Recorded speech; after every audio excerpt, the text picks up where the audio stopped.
ओम शांति। आज हम सुनते हैं 3 तारीख के बाबा के महावाक्य। बाबा ने कहा, मीठे बच्चे, तुम्हें बाप समान मीठा बनना है, किसी को दुख नहीं देना है, कभी क्रोध नहीं करना है। फिर प्रश्न है, कर्मों की गुह्य गति को जानते हुए तुम बच्चे कौन सा पाप कर्म नहीं कर सकते हो? उत्तर है, आज दिन तक दान को पुण्य कर्म समझते थे, लेकिन अब समझते हो दान करने से भी कई बार पाप बनता है। क्योंकि अगर किसी ऐसे को पैसा दिया जो पैसे से पाप करे, उसका असर भी तुम्हारी अवस्था पर अवश्य ही पड़ेगा। इसलिए दान भी समझ कर करना है ना। इसलिए बाबा कहते, बच्चे पात्र देखकर दान करो, जिसको आवश्यकता हो उसी को करो। गीत बजा है, इस पाप की दुनिया से कहीं दूर ले चल। ओम शांति। अभी तुम बच्चे सामने बैठे हो। बाबा कहते हैं, हे जीव की आत्माएं, सुनती हो? आत्माओं से बात करते हैं। आत्माएं जानती हैं हमारा बेहद का बाप हमको ले चलते हैं, जहाँ पर दुख का नाम नहीं। गीत में भी कहते हैं, इस पाप की दुनिया से पावन दुनिया में ले चलो। पतित दुनिया किसको कहा जाता है, यह दुनिया नहीं जानती। देखो, आजकल मनुष्यों में काम क्रोध कितना तीखा है।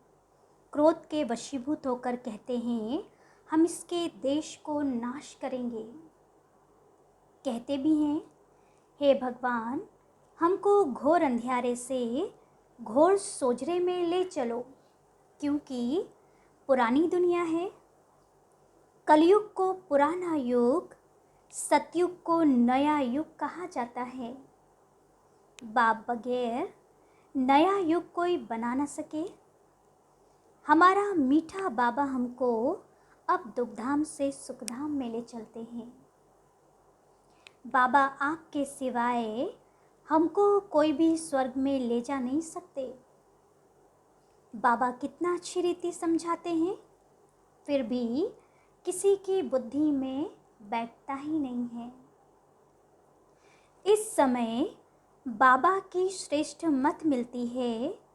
श्रेष्ठ मत से हम श्रेष्ठ बनते हैं। यहाँ श्रेष्ठ बनेंगे तो श्रेष्ठ दुनिया में उच्च पद पाएंगे। यह तो है भ्रष्टाचारी रावण की दुनिया। अपनी मत पर चलने को मनमत कहा जाता है। बाबा कहते हैं, श्रीमत पर चलो, तुमको फिर घड़ी घड़ी आसुरी मत नरक में ढकेलती है। क्रोध करना आसुरी मत है। बाबा कहते हैं, एक दो पर क्रोध नहीं करो, प्रेम से चलो।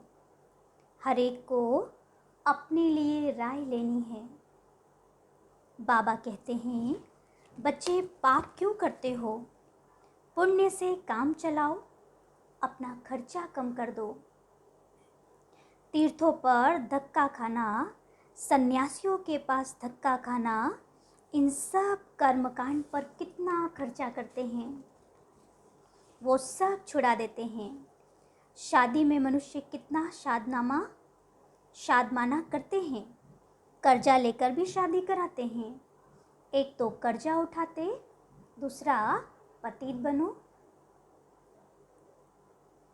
सो भी जो पतित बनना चाहते हैं वो जाकर बने। जो श्रीमत पर चल पवित्र बनते हैं, उनको क्यों रोकना चाहिए? मित्र संबंधी आदि झगड़ा करेंगे तो सहन तो करना ही पड़ेगा।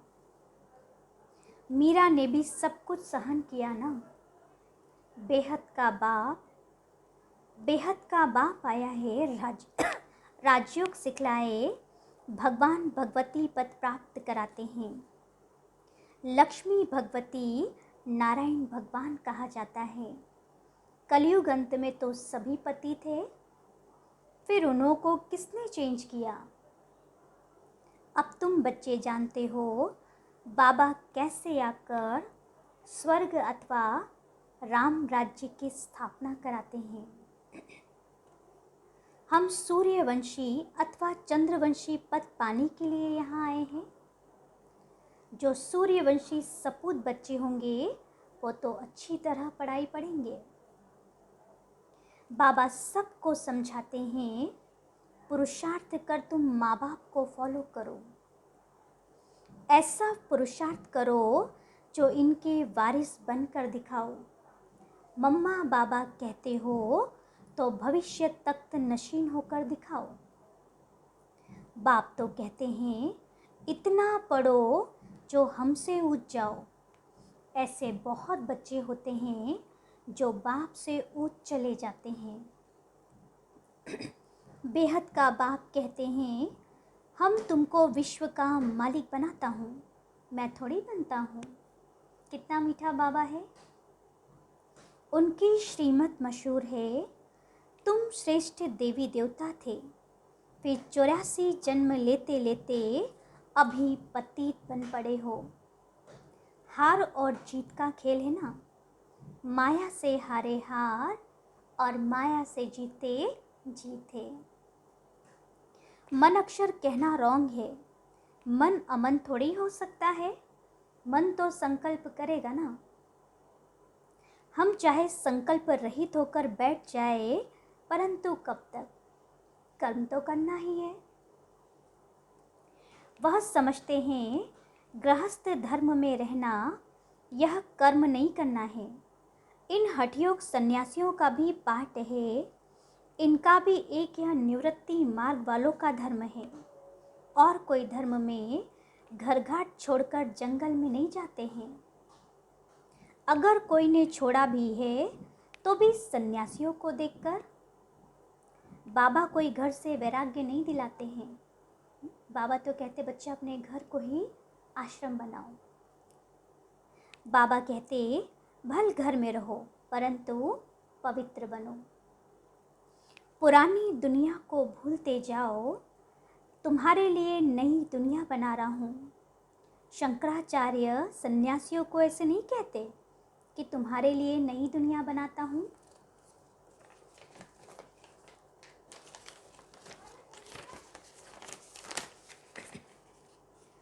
उनका है हद का सन्यास जिससे अल्पकाल का सुख मिलता है। अपवित्र लोग जाकर माथा टेकते हैं, पवित्रता का देखो कितना मान है। अभी तो देखो कितने बड़े बड़े फ्लैट आदि बनाते हैं, परंतु दान मनुष्य दान करते हैं। अब इसमें पुण्य तो कुछ हुआ नहीं। मनुष्य समझते हैं हम जो कुछ ईश्वर अर्थ करते हैं वह पुण्य है। बाप कहते हैं मेरे अर्थ तुम किस किस कार्य में लगाते हो, दान उनको देना चाहिए जो पाप ना करे। अगर पाप किया तो तुम्हारे ऊपर उनका असर पड़ जाएगा, क्योंकि तुमने पैसे दिए हैं। पतितों को देते देते तुम कंगाल हो गए हो, पैसे सब बर्बाद हो गए हैं। करके अल्पकाल का सुख मिल जाता है। यह भी ड्रामा। अभी तुम बाप की श्रीमत पर पावन बन रहे हो, पैसे भी तुम्हारे पास वहाँ ढेर होंगे, वहाँ कोई पतित होते नहीं। ये बड़ी समझने की बातें हैं। तुम हो ईश्वरीय औलाद, तुम्हारे में बड़ी रॉयल्टी होनी चाहिए। कहते हैं गुरु के निंदक ठोर ना पाए, उनमें बाप टीचर गुरु अलग है। यहाँ तो बाप टीचर सतगुरु एक ही है।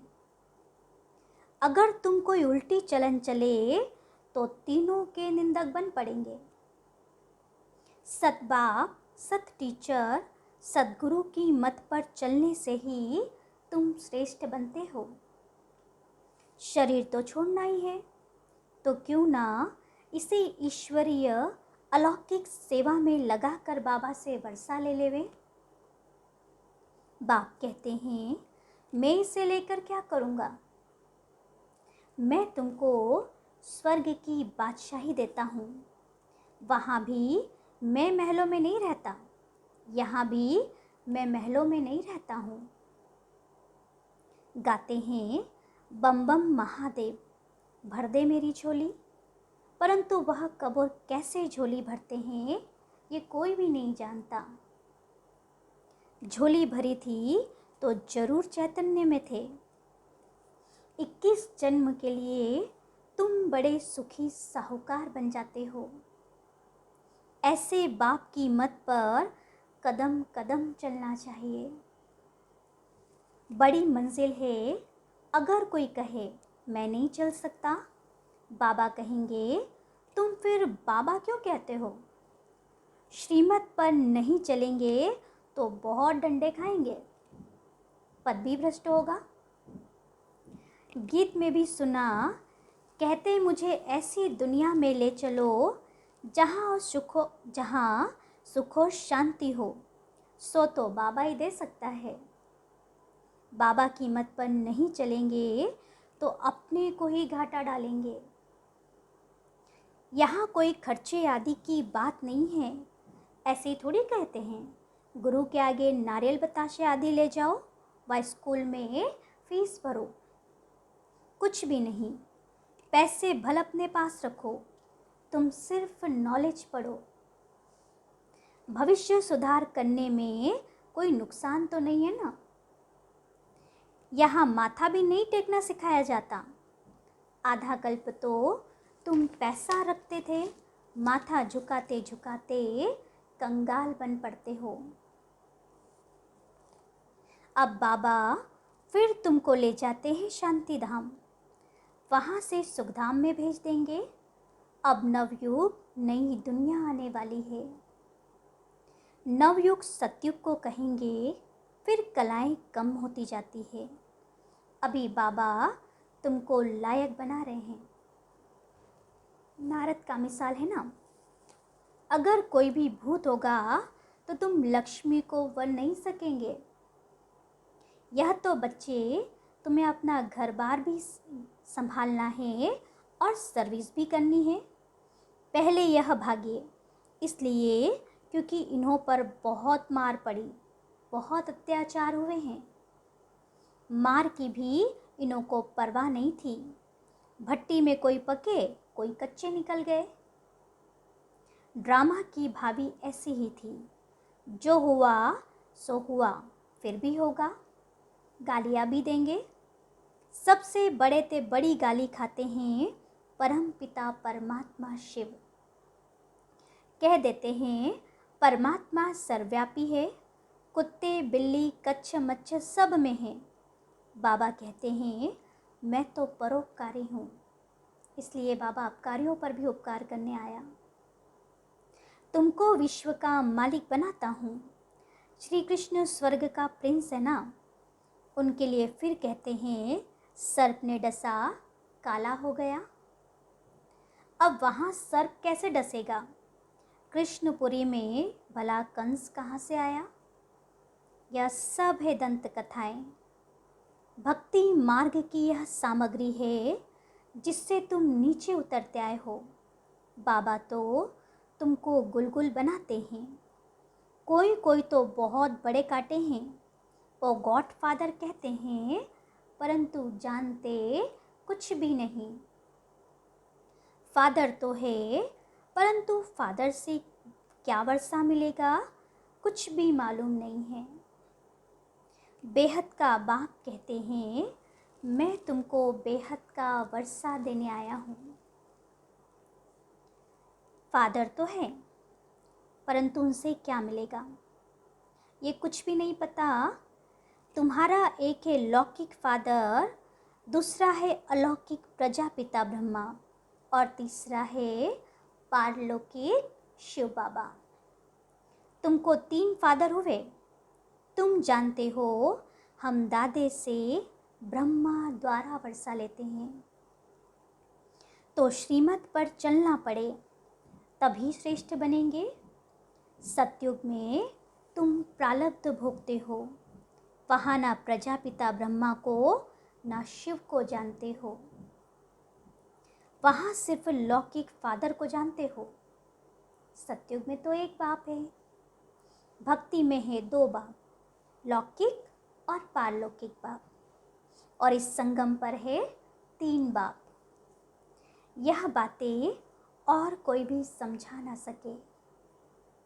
तो निश्चय बैठना चाहिए, ऐसे नहीं अभी अभी निश्चय, फिर अभी अभी संशय, अभी अभी जन्म लिया, फिर अभी अभी मर जाना, मर गया तो वर्षा खत्म।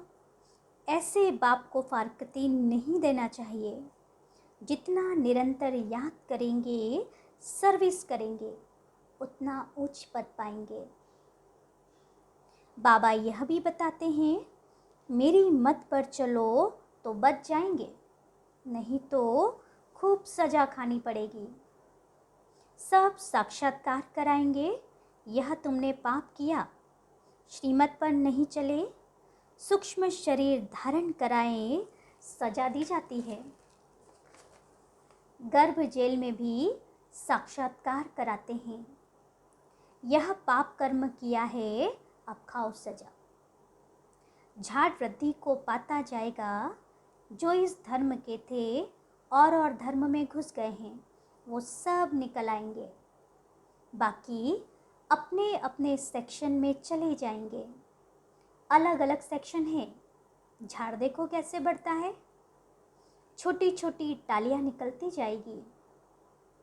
तुम जानते हो मीठा बाबा आया हुआ है हमको वापस ले जाने, इसलिए उनको लिबरेटर कहते हैं। दुख हरता सुख करता है, गाइड बन फिर सुखधाम में ले जाएंगे।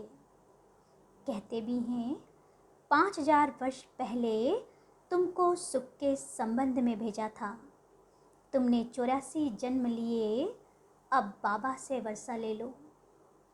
श्री कृष्ण के साथ तो सबकी प्रीत है, लक्ष्मी नारायण से इतनी नहीं जितनी कृष्ण के साथ है।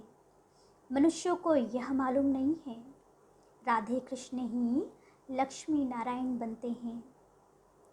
कोई भी इस बात को नहीं जानते। अब तुम जानते हो कि श्री कृष्ण और राधे अलग अलग राजधानी के थे, फिर स्वयंवर के बाद लक्ष्मी नारायण बने हैं। वह तो कृष्ण को द्वापर में ले गए हैं। कृष्ण को पतित पावन कोई कह न सके, रेगुलर पढ़ने बगैर उच्च पद कोई भी पा ना सके। अच्छा, मीठे मीठे सिकिल दे बच्चों प्रति माता पिता बाप दादा का याद प्यार और गुड मॉर्निंग। रूहानी बाप की रूहानी बच्चों को नमस्ते, और हम रूहानी बच्चों की रूहानी बाप दादा को याद प्यार, गुड मॉर्निंग और नमस्ते नमस्ते नमस्ते। फिर धारणा के लिए मुख्य सार है। पहला, अपनी चलन बहुत रॉयल रखनी है, बहुत कम और मीठा बोलना है। सजाओं से बचने के लिए कदम कदम पर बाप की श्रीमत पर चलना है। दूसरी पॉइंट है, पढ़ाई बहुत ध्यान से अच्छी तरह पढ़नी है। माँ बाप को फॉलो कर तख्त नशीन वारिस बनना है। क्रोध के वश होकर दुख नहीं देना है। फिर प्यारे बाबा ने आज वरदान दिया, साधारण कर्म करते भी श्रेष्ठ स्मृति व स्थिति की झलक दिखाने वाले पुरुषोत्तम सेवाधारी भव। जैसे असली हीरा कितना भी धूल में छिपा हुआ हो, लेकिन अपनी चमक ज़रूर दिखाएगा, ऐसे आपकी जीवन हीरे तुल्य है। तो कैसे भी वातावरण में, कैसे भी संगठन में आपकी चमक अर्थात वह झलक और फलक सबको दिखाई दे। बल कर्म साधारण करते हो, लेकिन स्मृति और स्थिति ऐसी श्रेष्ठ हो जो देखते ही महसूस करे कि यह कोई साधारण व्यक्ति नहीं है, यह सेवाधारी होते भी पुरुषोत्तम है। फिर स्लोगन है, सच्चा राजऋषि वह है जिसका संकल्प मात्र भी कहाँ पर लगाव नहीं है। सच्चा राजऋषि वह है जिसका संकल्प मात्र भी कहाँ पर लगाव नहीं है। तो ऐसा ही सच्चा राजऋषि हमको बनना है। अच्छा, ओम शांति।